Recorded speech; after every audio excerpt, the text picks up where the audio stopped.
Hey folks, Dan here, and over the past few weeks, your reception to My Heroes Explained videos have been amazingly positive, so I figure today what we'll do is we'll continue our Explain series by talking about one of the most mysterious heroes of the My Hero Academia universe, the quirkless vigilante himself, Knuckleduster. And before we get started, let's try to hit another goal of 500 likes again for this episode. And remember to subscribe and hit the notification bell to see all of my latest content, and don't forget to use the hashtag #ExclaimHarder when you reach out on Twitter. With that said, let's get started. So first of all, Knuckleduster's secret identity is a WoW Ogro. He's a man with no government-issued hero license, but this does not stop him from putting on his hero uniform and going out every night to keep his neighborhood safe from crimes that most heroes wouldn't normally bother with. He's a technology and brawler-based hero, and despite being quirkless, he equips himself with his signature Knuckledusters to take down enemies and level the playing field. But despite his recklessness, he does genuinely admire heroes for the work that they do.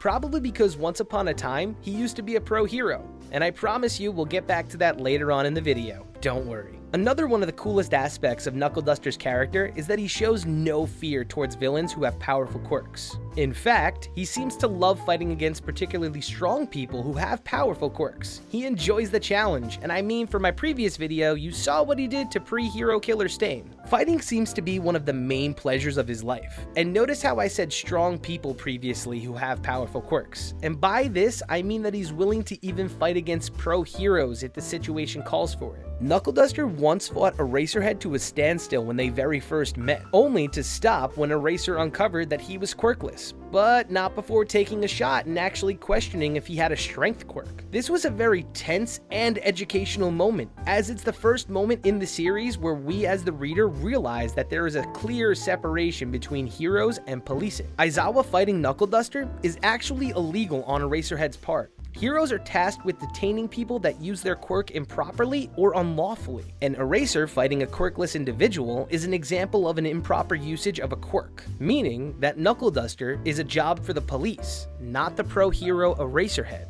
Knuckleduster is a clear-cut vigilante. He acts in ways that are more befitting of an anti-hero. He'd rather punch first and ask questions later. He's willing to savagely beat people that he deems suspicious on the slim chance that they might be villains or users of the drug trigger. He acts out like this because Knuckleduster is a man with truly nothing to lose. He didn't care that there was a possibility of becoming a registered villain if the fight between him and Aizawa continued. However, despite his rampant aggression, he's proven to be more intelligent and perceptive than he seems to be at first. Tactically, he's able to devise strategies on the fly to quickly deal with villains that have dangerous or problematic quirks. And when he's not wearing his vigilante attire, he behaves like a well-mannered and polite person. A few times, he's presented the perfect facade of a worker for a local nonprofit organization, complete with business cards and a technically true speech about his so-called group to several people, including Koichi's mom. Now, if you've hung on for this long, I previously mentioned that Knuckleduster used to be a pro hero, so now I'm going to introduce you to his hero counterpart,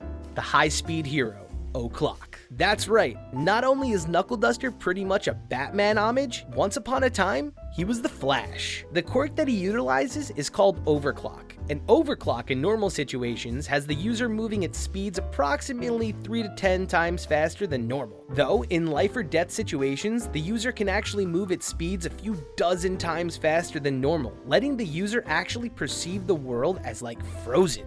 Though according to Knuckleduster, the quirk's true ability is that it stimulates the brain, speeding up the user's perception and thoughts relative to everything else, allowing them to move at a much faster speed than others. Overclock also grants the user heightened senses. It allows them to see, hear, and think at hyperspeed. Though, like every quirk, Overclock does have its several drawbacks. It has a cooldown between uses, and it can only be used for a few seconds at most. Another fatal flaw is that if the user is knocked into the air, the acceleration aspect of the quirk becomes completely useless. Knuckleduster also states several reasons as to why access to the quirk can be sealed off. So let's say the user suffers a brain injury like a concussion, no quirk. Not to mention, if the user becomes too focused while using their quirk, they risk depriving their brain of oxygen, removing access to the quirk. Finally, Knuckleduster also implies that extensive physical injury, not just to the head, would be enough to take away access to the quirk. So if you're wondering why he doesn't have his quirk anymore, it's because his quirk was stolen and then given to the antagonist number 6, who apparently idolized OClock. Though losing his quirk has not stopped his will to achieve his 2 main goals. One of his main goals being hunting down the person who stole his quirk and gave it to 6, and to be quite honest, being a seasoned My Hero reader, I'm terrified Knuckleduster might actually stumble across All for One. That would be a god-awful situation. I mean, cause as of right now, he's kind of the only person who steals quirks and gives them away to other people. And despite that being one of his goals, his main goal is to find his daughter and avenge his wife. As for where his daughter is, he finds out after a long investigation that the woman that's been working with number 6 actually stole his daughter's body. That person is named Queen Hachisuka, and she's got a mutation quirk called Queen Bee that literally makes her look like a queen bee. Not only that, it enables her to be the perfect terrorist. She does everything from injecting trigger to unsuspecting people, to injecting cells from other heroes, granting temporary multi-quirks. What she did though, was she kidnapped and implanted herself inside Knuckleduster's daughter's eye, connecting right to her brain, essentially stealing her body. Knuckleduster discovers this, and he realizes that there's only one way to get this person's claws out of Tamao. Somehow, he has to stop the heart of his daughter, actively killing her. So, he contacts the villain's arm supplier, Giron, for gear in assisting saving his daughter. And put it this way, Queen Bee does not have a good time, and he successfully saves his daughter. As for his situation dealing with 6, in the manga, they got into a pretty big battle during the Sky Egg arc, ending with the building they fought on coming down and the only evidence of the battle being blood samples found by Tsukauchi, with both blood samples matching Knuckleduster, specifically his civilian identity, and blood from something completely inhuman, which is 6. So, as of the end of the most recent chapter, the end of Vigilantes could possibly be in sight, which means that the ending of their conflict is surely on the way. Knuckleduster was ready to shoot and kill 6, so right now, he's kind of walking down a destructive path, and I really hope Koichi shows up in time and shows his master that he's grown into a splendid hero.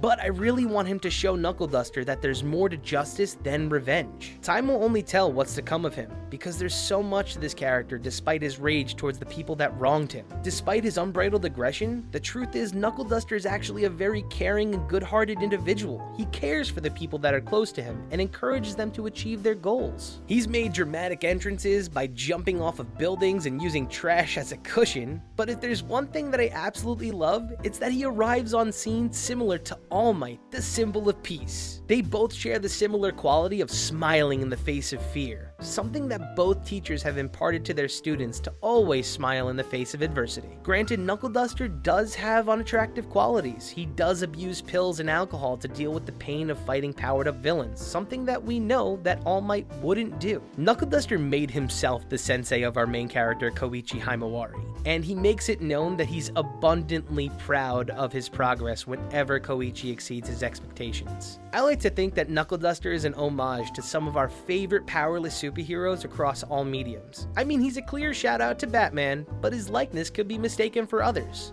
But let's be serious here. The real surprise is that he was a speedster. I mean, the electricity that he generates is a clear shout out to the Flash. Now, I'm not downplaying any other speedsters in the My Hero Academia universe, particularly Ida. He comes from a family of speedsters, but he's more of a Quicksilver, and OClock is definitely a shout out to the Flash. But that's gonna do it for today's video. Thank you all for watching, and I hope you enjoyed learning a little bit more about Knuckleduster. And like I said, I'm going to be doing more explanations about the main characters, the antagonists, and the supporting cast of Vigilantes in the coming weeks. And as of the most recent chapter, you better bet that I'm constructing a timeline video where we'll finally be able to place where Vigilantes actually happens. Also, if you like the coloring of my manga panels, they're done by Pseudo Pigeons, and I have a link to her Twitter down below. You should really check out some of her work.